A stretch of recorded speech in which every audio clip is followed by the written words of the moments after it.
Hello everyone, welcome to my new blog. আশা করছি সবাই খুব ভালো আছেন। আজকে আপনাদের সাথে যে দিনের ব্লগটা শেয়ার করছি সেই দিনটা ছিল আমাদের কাছে খুবই স্পেশাল। সেই দিন আমরা কলেজ থেকে এক্সকারশনে যাচ্ছিলাম। আর এই দিনটা স্পেশাল কারণ এইটাই আমাদের ফাইনাল সেমিস্টার আর এইটাই আমাদের কলেজের লাস্ট এক্সকারশন। আর ওই জন্য আমরা খুব এক্সাইটেডও ছিলাম। আমরা প্রথমেই মেদিনীপুর থেকে লোকাল ট্রেনে করে হাওড়া যাচ্ছিলাম। আর শুধু মুখে হাওড়া পর্যন্ত এতক্ষণ জার্নি করব তা কি কখনো হয়? ওই জন্য সবাই সবার বাড়ি থেকে কিছু না কিছু খাবার নিয়ে এসেছিলো। সবাই সবার বাড়ি থেকে আনা খাবারগুলো খেতে খেতে আস্তে আস্তে পৌঁছে যাচ্ছিলাম হাওড়ার দিকে। কিন্তু এত স্মুথ জার্নি হবে সেটাও তো আমাদের কপালে সহ্য হয় না। ওই জন্য মুশকিলে পড়লাম টিকিয়াপাড়াতে গিয়ে। ওখানে গিয়ে ট্রেন গেল আটকে, আর আমাদেরকে ওয়েট করতে হলো প্রায় অনেকক্ষণ। সেই দিন মেদিনীপুর থেকে হাওড়া পৌঁছাতে প্রায় লেগে গেছিলো 6 ঘন্টা 6.5 ঘন্টার ওপরে। ট্রেন থেকে নেমেই আমরা পরবর্তী ট্রেনের জন্য অন্য প্ল্যাটফর্মে রওনা দিলাম। সেইখানে আমাদের জন্য নির্ধারিত ট্রেন দাঁড়িয়েছিল, আর ওঠার পরেই আমাদেরকে দিয়ে দিল ট্রেনের জলে।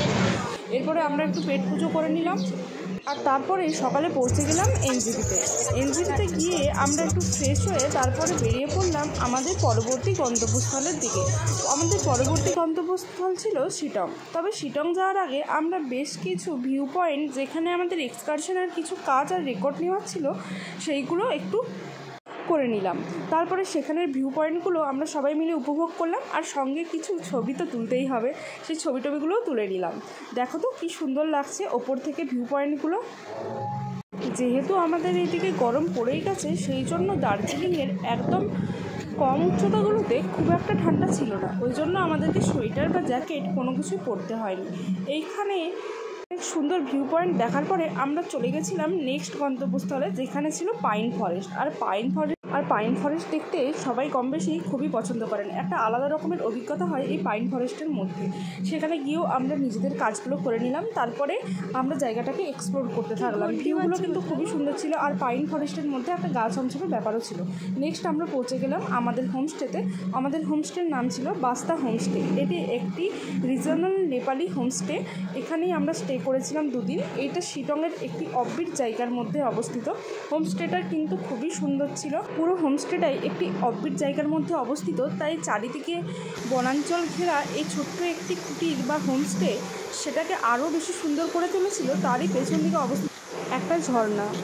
আর এই অবিরাম বয়ে চলা ঝর্ণা আমাদের হোমস্টের পেছনেই আছে শুনে আমরা সবাই প্রথমে খুব আনন্দিতই হয়েছিলাম। আর কার না ভালো লাগে এই রকম প্রাকৃতিক পরিবেশের মধ্যে, যেখানে গাছপালা ঘেরা একটা হোমস্টে আর সঙ্গে ঝর্ণাও রয়েছে। ঝর্ণাটা দেখে সবারই মন খুব আনন্দিত হয়েছিল, আর সবাই মিলে সেখানে চলে গেছিলাম। কিছুক্ষণ সেখানে টাইম কাটিয়ে ফিরে এলাম হোমস্টে। তবে শুধু ঝর্ণাই নয়, হোমস্টেটা কিন্তু খুব সুন্দর সুন্দর ফুল বিভিন্ন রকমের ইনডোর প্ল্যান্ট দিয়ে সাজানো ছিল। সন্ধেবেলায় আবার আমাদের জন্য চা আর পকোড়ার ব্যবস্থা ছিল। চা আর পকোড়া খেয়ে আপনাদের সাথে শেয়ার করব রাত্রেবেলা এই হোমস্টেটাকে দেখতে ঠিক কেমন লাগছিল। রাত্রেবেলা খুব আলো জ্বলছিল, আর হোমস্টেটা আলাদা রকমেরই সুন্দর লাগছিল। আজকের আমার এই ব্লগটা ভালো লাগলে অবশ্যই একটা লাইক, কমেন্ট অ্যান্ড শেয়ার করে দেবেন। Thank you.